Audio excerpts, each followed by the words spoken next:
합스부르크 이야기를 하고자 합니다. 그 가문의 이름입니다. 합스부르크 모토를 보시면 결혼에 관련 얘기죠. 결혼 정책.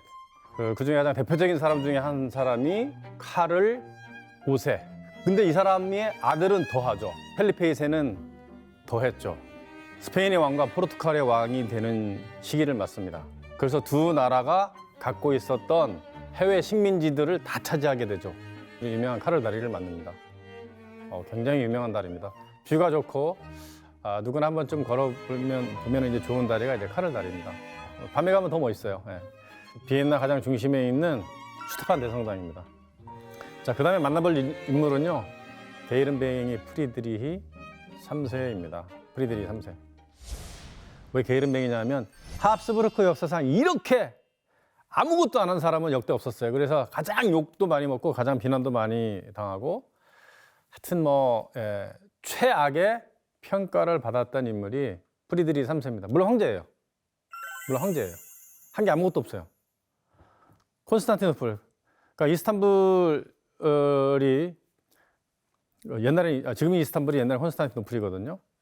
오스만 투르크의 정보광 메메드 2세한테 이제 함락이 됐을 때도 1452년도에 이렇게 콘스탄티노플에 함락됐을 때도 멀쩡한 눈으로 그냥 뭐 함락됐나 보지 뭐 이렇게 했던 사람입니다. 그래서 저 사람이 하는 게 너무 마음에 안 들어서 주변에 있는 사람들, 뭐 동생이 그 자리를 뺏어버리기도 하고요. 그 다음에 오스만 터키가 올라오니까 헝가리의 그 심세 왕은 오스트리아를 차지하고 그 돈으로 이렇게 오스만을 막아야 되겠다 해서 저 사람을 밖으로 쫓아내기도 하고요. 했는데 그래도 저 사람이 갖고 있는 재주가 하나 있어요. 저 사람이 갖고 있는 최고의 무기는 뭐냐면 오래 사는 거예요. 오래 사는 거. 그래서 후대의 사람들이 하는 얘기지만 오래 살았더니 신께서 적들을 다 죽였다. 예. 뭐 동생도 죽어버리고, 헝가리의 왕도 이제 뭐 죽어버리고, 또 여러 상황이 있는데, 하여튼 쫓겨났다가 다시 들어오고 했어요. 그래서 이 사람이 이제 한 일은 뭐냐면, 이 사람이 어떤 마술, 신비주의에 빠져 있었기 때문에 그 영어의 알파벳의 모음이죠. A, E, I, O, U를 막 뭐 도시하고 막 성당 내부 아니면 여러 곳곳에 많이 써놨습니다. A, I, O, U. 이걸 뭐 해석하면 뭐 오스트리아가 뭐 망한다. 뭐 이렇게 해석하는 사람도 있는데 오스트리아가 세계를 지배할 것이다라고 하는 그런 의미로 이렇게 썼다고 이제 해석하는 사람이 되게 많죠. 그리고 이 사람이 자신의 아들만큼은 오래 살면서 아주 53년 동안 왕과 황제를 했거든요. 오래 살면서 자신의 아들만큼은 이제 황제로 올려보내려고 이제 노력을 굉장히 많이 했죠. 자, 신성노마 제국을 잠시 말씀드리면 신성노마 제국 황제가 뭐냐? 자, 이제 보물 얘기 좀 해보겠습니다. 보물. 신성노마 제국의 황제. 뭐 이렇게 이름을 많이 들어봤는데 로마의 황제냐? 신성노마 제국은 뭐냐? 이렇게 얘기하는데 스페인 땅 같은 경우에 약 한 700년 동안 이슬람의 땅이었습니다. 이제 아랍의 땅이었죠. 그런데 이제 이슬람인들이 스페인하고 이제 프랑스 사이에 있는 피레네 산맥을 넘어서 유럽 내부로 이렇게 막 들어올 상황에 이 카를 대제, 프랑스에서는 샤를만이라고 하는데 샤를만이라는 사람이 이 사람들을 막았어요. 전쟁에서 이겼습니다. 이제 크게 이겼죠. 그래서 로마 교황청 입장에서는 이 캐톨릭을 이제 수호해주고 캐톨릭을 보호해줄 교황청을 보호해줄 적당한 인물이 나타났다 생각해서 그 소로마 제국을 부활을 시키는 황제의 관을 줘요. 이게 신성노마 제국의 황제의 관입니다. 예. 말이 많았지만은 나 정도면은 로마 제국 시절에 황제만큼 관을 받을 만한 그런 그런 능력이 있다 하면서 이렇게 받습니다. 예. 이때부터 이제 시작이에요. 근데 여기 그림에 보면은 이제 그림에서 이제 관을 썼는데 이게 그 당시에 만들어진 건 아니고 후대 사람이 그렸기 때문에 저 관이 이제 쓰여져 있는데 저 관은 이제 그 14세기에 오토, 이거 하여튼 100년 뒤 정도죠. 오토 대제한테 쓰여지려고 이렇게 만들었다 이렇게 얘기를 하는 건데 비엔나에 가면은요 제국의 보물 창고라고 해서 샤츠 칸머라고 있습니다. 여기에는 중세 유럽의 최고로 중요한 보물들이 다 있어요. 진짜 가보면 진짜 눈이 번쩍 뜨이죠. 뭐 도대체 이게 뭐야 할 정도로 어마어마한 것들이 있는데 근데 황제가 되면은 저런 걸 다 받아요. 보면 이제 관이 있고요.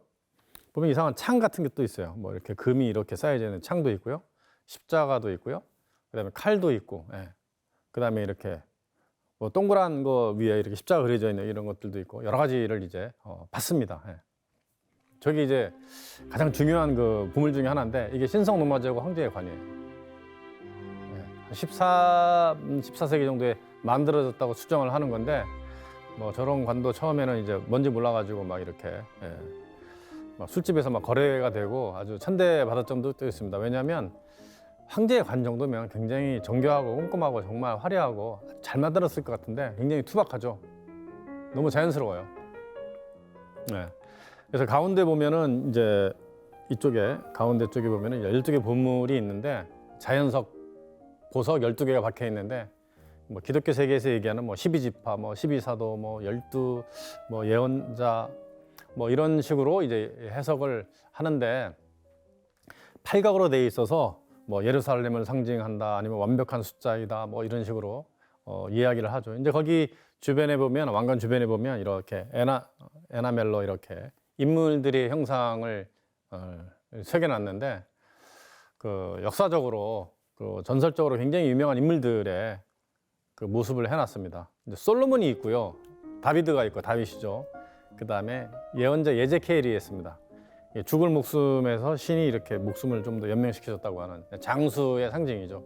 그 다음에 뭐 왕중의 왕 예수 그리스도가 있는데 솔로몬처럼 지혜롭고 이제 다윗처럼 이렇게 용감무쌍하며 예제케일처럼 장수를 하고 왕중의 왕 예수 그리스도처럼 위대한 황제가 되기를 바란다는 의미에서 이렇게 만들었습니다. 뭐 엄청난 상징이죠. 그 유럽을 다니다 보면은 저런 어떤 사과 모양 아니면 지구 모양이죠. 지구 모양의 어떤 십자가 있는 그런 어떤 이렇게 형태를 들고 있는 그림들을 많이 보는데 저게 지구 위에 십자가가 있는 거예요. 이거는 이제 지구를 지배했다라는 그런 의미입니다. 그리스도의 이름으로, 신의 이름으로 지상 세계를 지배한다 이런 이름인데, 그리고 이제 정십자가 모양 비슷하게 세계적인 십자가 있는데 거기에는 이제 저 보물 창고에서 최고로 그 진귀하고 값어치가 있는, 실제로 비싸다는 게 아니고요, 가장 중요한 창을 보관하는 것인데, 이게 혹시 영화 중에서 콘스탄틴이라는 영화 보셨어요? 콘스탄틴? 키아누 리브스가 나오는 그 영화에서는 멕시코에서 이 창을 발견해서 이 신하고 빙의가 된, 악마한테 빙의가 된 어떤 그 일반인이 이거 갖고 막 국경을 넘고 하여튼 해서 미국에 온다라는 그런 내용이에요. 멕시코에서 발견될 일은 없죠. 하여튼 영화의 설정을 그렇게 만들었어요. 미국에서 촬영하다 보니까. 운명의 창이죠. 저걸 들고 있으면 절대 안 죽어요. 그러니까 노는 순간 죽는 거예요. 던지는 창이었죠. 던지는 창. 누구가 갖고 있었냐면 롱기루스라고 해서 로마의 병사죠. 예수가 십자가에 이렇게 해서 있을 때 그 롱기루스 로마 병사가 이제 십자가 밑을 지키고 있었는데 죽었는지 살았는지 확인하기 위해서 찔렀는데 물하고 피가 이렇게 나오더라. 뭐 이런 얘기도 있고, 아니면은 이렇게 너무 고통스러워하는 모습을 보고 좀 이렇게 숨을 쉴 수 있게 하기 위해서 여기 옆구리를 찔러줬다. 그랬더니 이제 물이 막 나오더라. 그래서 롱기루스가 이분은 진짜 신의 아들이고 진짜 신이다라고 생각을 해서 기독교에 귀의를 해가지고 나중에 성인이 됐다라고 하는 사람이 있어요. 롱기리스의 창, 뭐 하여튼 일본 애니메이션에도 나와요. 롱기리스의 창. 굉장히 유명하죠. 또 얼마나 유명했냐면요, 일반인들한테는 별로 호기심도 없을 텐데 로마 바티칸 베드로 내성당에 캐노피가 있는데 캐노피 주변에 4개의 인물이 있어요. 높이가 거의 뭐 한 7, 8m 정도 되는 조각상을 세워놨는데 그 중에 한 명이, 4명 중에 한 명이 롱기리스죠. 저 창을 갖고 있었는데, 근데 저 창이 진짜 운명의 창이라서 그런지 그 샤를마뇨 같은 경우에도 전쟁에서 그러니까 칼을 대져 있죠. 47번을 이겼어요. 그러다 손에 저걸 쥐고 싸웠대요. 전설에 의하면. 근데 저거를 실수로 잠시 떨어뜨렸는데 떨어뜨리는 순간 죽었다고 합니다. 말도 안 되는 소리죠. 그리고 이 바로바로사라고 하는 이제 황제가 있는데 전쟁을 하면서 강물을 건너다가 실수로 강물에 저걸 떨어뜨렸대요. 죽었어요.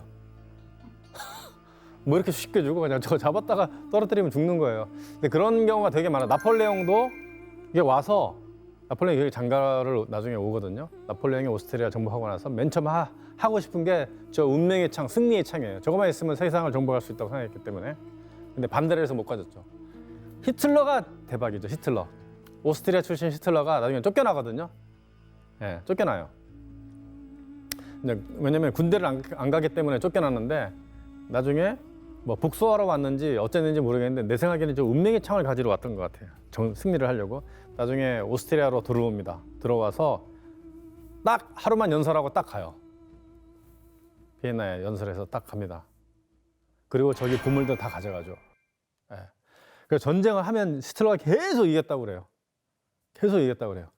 그래서 자기의 거처인 뉘른베르크의 그 보물 창고에 갖다 놨었는데 뉘른베르크가 옛날에 또 그랬지만 히틀러도 이제 자신의 그 거처로 삼았거든요. 이제 신성 로마제국 황제의 그 거처가 있는 데가 원래 뉘른베르크죠. 거기 굉장히 유명한 성이 하나 있는데 거기 저런 보물들이 다 있었거든요. 히틀러는 또 그 짓을 한 거예요. 옛날에 그 자기도 신성 로마제국의 황제급이다 해서 갖다 놨는데 그걸 잠시 놓고 간 사이에 연합군이 와서 그걸 다 가져가 버리죠.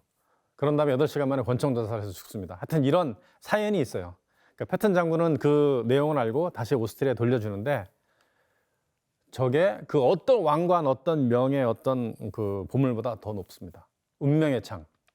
보시면 이상한 모습이죠. 예, 이 예수가 못을 박혔을 때 그 못을 가운데 이렇게 끼워 넣으려다가 쪼개졌어요. 그래서 이렇게 감고 가운데 이렇게 금박을 쌓아서 저렇게 보관을 하고 있습니다. 저는 여러 번 봤는데 아직도 운명은 그대로입니다. 손에 쥐어보지 못해서. 예. 이건 더 재미있죠. 이 황제가 대관식을 할 때 황제라는 게 굉장히 고귀한 신분이잖아요. 로마 황제도 대관식을 하거나 아니면 이제 평소에 이거 중요한 공적인 자리에서는 자색의 옷을 입었어요. 자색, 자주색이요. 자면의 자주색. 예. 황제만이 입을 수 있고 우리도 이제 자면을 닮아서 이렇게 그 자면을 내린 그 명당에 자색을 칠했잖아요. 자색의 옷을 입었는데 뭐 이건 이제 붉은색에 가깝습니다. 근데 이게 아랍인이 만들었어요. 시칠리아에서 11세기에 만든 건데 그 아랍인들은 대단한 사람들이잖아요. 뭐 그 그리스라든가 이집트라든가 이쪽에서 내려오던 그 여러 철학책이라든가 과학책이라든가 이런 것들을 아랍어로 번역을 하고 또 그런 걸 굉장히 극도로 발전시켰죠. 워낙 선진국이었기 때문에 그래서 굉장히 호기심 어리게 자신들하고는 전혀 다른 종교를 갖고 있는 기독교 문화지만 여기 보면 글자로 이렇게 써놨어요. 뭐라고 써있냐면 신성 로마제국 황제. 아랍어로 써놨습니다. 아랍어로. 예. 그러니까 아랍어로 아랍인들이 만들어 놓은 거를 기독교 신성 로마제국 황제가 대관식할 때 이렇게 망토를 걸친다 이거예요. 그럼 여기 보면 모든 행운의 그 상징들이 다 있어요. 뭐 이렇게 여기 보면 이제 7개의 그 나무 고사리 같기도 하게 생긴 게 7개로 되어 있고요. 하나, 둘, 셋, 다섯, 여섯, 일곱. 이 조그만한 그 나뭇잎에도 7개의 숫자로 되어 있고요. 가운데는 3개고, 그 다음에 이제 사자가 사막의 이 사막을 지배하는 동물이죠. 그러니까 마치 기독교 세계가 이슬람 세계를 지배한다. 이게 물리친다라는 그런 의미를 가진 이런 사자들, 이런 그 그림들, 이런 그림들이 있기 때문에 그냥 쓰는 거예요. 너무 이렇게 좋은 내용이 많기 때문에. 이상한 사람들이죠. 하여튼 재미있는 거죠. 자신들하고는 전혀 이렇게 정적이고 했는데 제 생각은 이거예요. 왜냐면 이 선진국, 엄청 선진국이었잖아요. 아랍이. 얼마나 선진국이냐면 우리가 쓰고 있는 그 현재 그냥 막 쓰고 있는 50개의 단어는 이제 아랍 언어이고 2000개 이상의 단어가 아랍어에서 차용된 것이고요. 그리고 일을 너무 많이 한다 그러면 워커홀릭이라고 하는데 뭐 그런 단어조차. 그 다음에 사막은 이제 별이 잘 보이잖아요. 그래서 별자리에 그 엄청나게 많은 용어들이 다 이제 아랍에서 이제 나오고 이제 했죠. 자, 그리고 이 보물 창고에 가면 정말 빼놓을 수 없는 이제 보석이 있습니다. 4세기 콘스탄티노플에서 만들었습니다. 지금은 이스탄불이죠. 거기서 만들었습니다. 4세기 하면은 이제 로마의 수도가 옮겨간 시기죠. 그때 만호 옥으로 만들어진 쟁반입니다. 이 75cm 정도 됩니다. 그 긴 쪽이 75cm, 짧은 쪽이 한 58cm 정도 되는데 이 옥쟁반에 이 라틴어로 예, 자연의 경이로움에 경배하라 뭐 이런 글자가 써 있다고 합니다. 자연의 경이로움에 경배하라 이런 글자가 써 있다고 하는데 자, 이 옥쟁반하고요. 예, 그다음에 이 유니콘의 뿔은 합스부르크 집안의 이 적장자, 장자죠. 쉽게 얘기하면 장자가 아니면 이제 대를 이어나갈 사람이 받는 거예요. 그래야지만이 모든 재산과 모든 권력을 이제 물려받는 거죠. 물론 이제 창도 있고 이런 뭐 황제의 관도 있고 하지만 그것보다도 저걸 받아야 대를 이어나가고 그 제국을 지배를 하는 겁니다. 굉장히 중요한 그 보물이죠. 유니콘이 어디 있어요? 저기 일각고래입니다. 이제 극지역에 가면은 이제 뿔이 이렇게 달린 뿔이 하나다 그래서 일각인데 뿔각해서 그 고래가 이렇게 다니는데 그거를 이제 그 유니콘이라 생각했죠. 옛날 사람들은 유니콘이 바다에서 나온다 이렇게 생각했던 적도 있습니다. 그리고 이 상징은 정말 아직까지 소개도 잘 안 돼 있고 잘 모르는데 그 보물창고 딱 들어가자마자 있어요. 정말 완벽한 대비를 이루는 색이죠. 파란색과 빨간색 거기에 이런 독수리, 이 봉황을 하고 해도 되는 이 독수리 5마리가 있고요. 그 다음에 여기는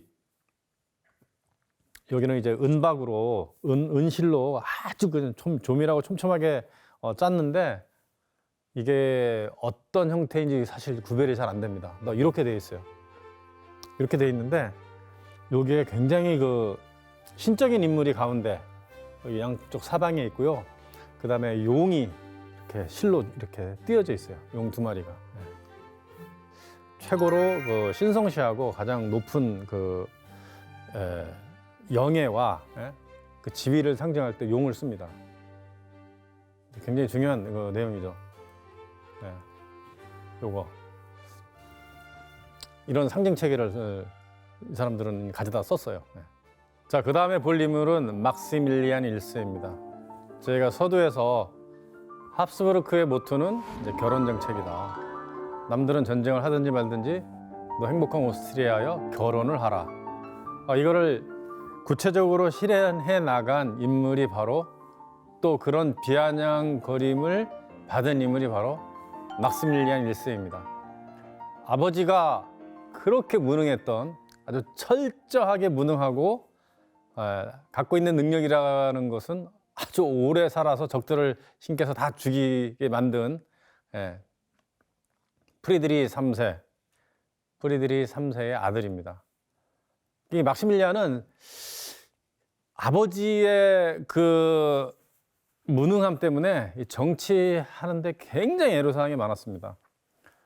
근데 아버지가 다른 거 하나도 안 했지만 이 아들을 황제로 만드는 거 하나만 하고 이제 죽었거든요.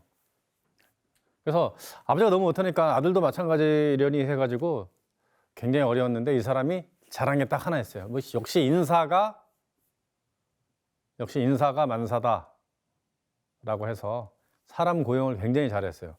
그러니까 완전히 지금으로 치면은 CEO죠, CEO. 적재적소에 사람을 잘 배치를 해가지고 제국을 돌아가게 만든 사람이에요. 이 그림을 보면 이 사람이 굉장한 야망을 갖고 있으면서도 그림에서는 굉장히 겸손한 사람이었던 것 같아요. 초상화를 그렸는데 그 독일 북방 르네상스의 대가 알브레히트 뒤러라고 하는 사람이 그렸습니다. 이 사람이 황제인데 황제라고 나타날 수 있는 그런 상징은 사실 하나밖에 없어요. 하나밖에 없습니다. 여기 보면 이 위에 뭐 쌍두독수리하고 이렇게 관하고 그 다음에 황금양털 기사단의 그 황금양털 펜던트 이거 하나밖에 없습니다. 그리고 이렇게 보시면 자색에 여기 이 곰털인지 무슨 토끼털인지 모르겠지만 털을 넣고 그 밑에 황제를 상징하는 자색의 옷을 이렇게 입고 있고요. 그다음에 여기 들고 있는 게 석류죠.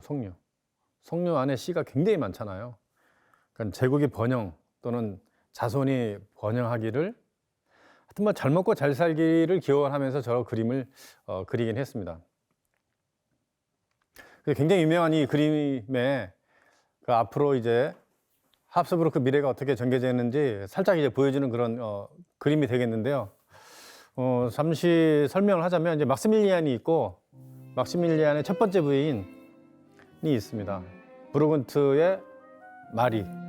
부르근트가 어디냐면 지금으로 치면 프랑스 동쪽이에요.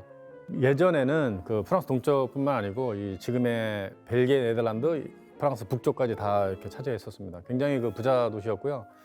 영국에서 들여오는 약물을 가지고 그 직조를 해가지고 팔아서 돈을 많이 벌었던 그런 집안인데 그 프랑스의 가신이죠. 근데 이제 황제가 이 가신, 프랑스 가신의 집안하고 결혼한다는 게 좀 이상한데 부자니까 돈도 엄청 많고 땅도 엄청 많으니까 프랑스를 딱 포위하는 그런 형태가 돼서 프랑스에서는 굉장히 위협을 많이 느꼈고요. 그 다음에 아들이 바로 미나망 필립이에요. 미나망. 주걱턱 세계에서 미나망이 딱 생겨난 거죠. 보기에는 뭐 별로 미남 같지 않은데 하여튼 미나망 필립인데 스페인의 공주하고 결혼해서 스페인 합스부르크 왕가가 쭉 내려오는 결과를 갖고요. 이 미나망의 아들이 이제 카를 5세고요. 이 카를 5세의 동생 페르난드 1세, 그 다음에 사위죠. 헝가리에. 그 당시 헝가리는 보헤미아 땅도 갖고 있었어요.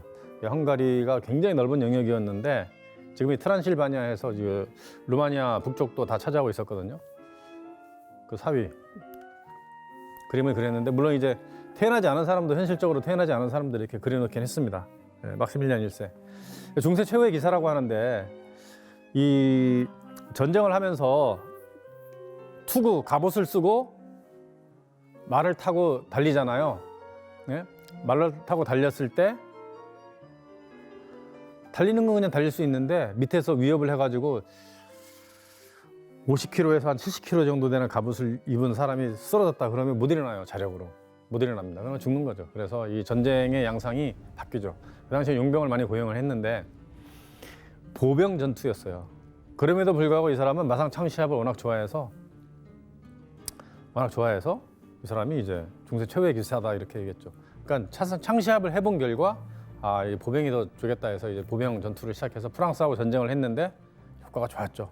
전쟁터는 주로 밖에서 합니다. 독일에서 하든가 독일에서 전쟁을 제일 많이 했죠 옛날에. 이탈리아에서도 되게 많이 했어요.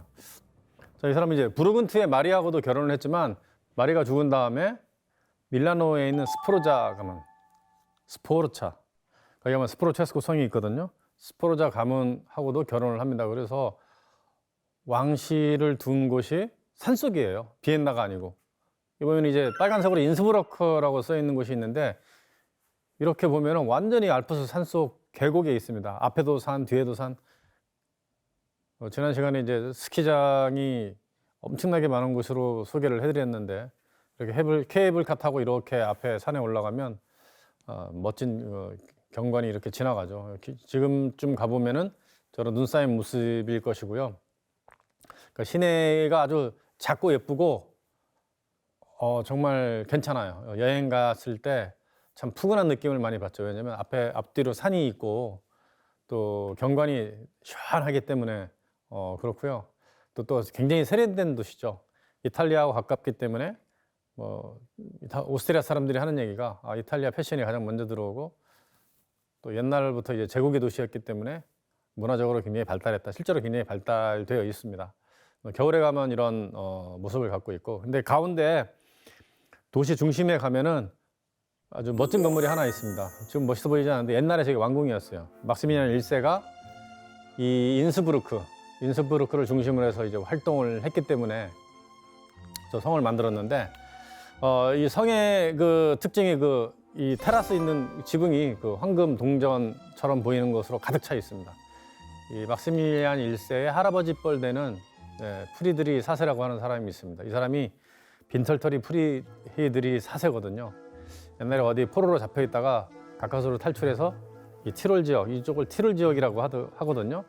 돌아왔는데 보니까 돈이 하나도 없는 거예요. 그래서 빈털터리, 무일푼 프리드리 하는데 이 사람의 소원이 죽기 전에 소원이 뭐였냐면 황금 동전이 가득한 지붕 밑에 살면서 길거리 지나가는 사람을 쳐다보는 것이 자신이 소원이었어요. 그래서 그 할아버지 뻘 되시는 그분의 소원을 들어드리기 위해서 막시밀리안 1세가 이런 지붕을 만들었는데 여기 굉장한 상징들을 다 해놨죠. 이게 자신이 결혼식 했을 때의 그 두 부인의 모습하고 이제 가신들하고 이제 왕실 그 놀이 문화를 이렇게 해놨습니다. 그래서 이 사람은 이제 드디어 본격적으로 이제 정략 결혼 정책을 아주 적극적으로 이용을 하죠. 결혼을 그냥 하더라도, 결혼을 하더라도 그냥 결혼하는 게 아니에요. 물론 지금 이 그림에서는 이제 3번 결혼한 모습을 나오는데 그냥 마누라 3명 둘 수 있는 게 아니죠. 캐톨릭에서는 이제 죽어야지 이제 다음 결혼을 할 수 있으니까. 부르근트의 마리 결혼하고 두 번째 부인은 일찍 죽었고요. 그 다음에 이제 이탈리아 밀라노. 그래서 이탈리아도 가깝고 밀라노도 가깝고 부르근트도 가까운 인스부르크를 중심으로 해서 활동을 했는데 이 사람이 이 신성 로마 제국의 황제의 관을 스스로 딱 쓰면서 교황이 필요 없다라고 최초로 이제 했던 사람이기도 하지만 황금양털 기사단이라고 하는 지금도 남아있는 유럽 최고 엘리트 그 귀족 모임이죠. 귀족 모임의 이제 수장이 됩니다.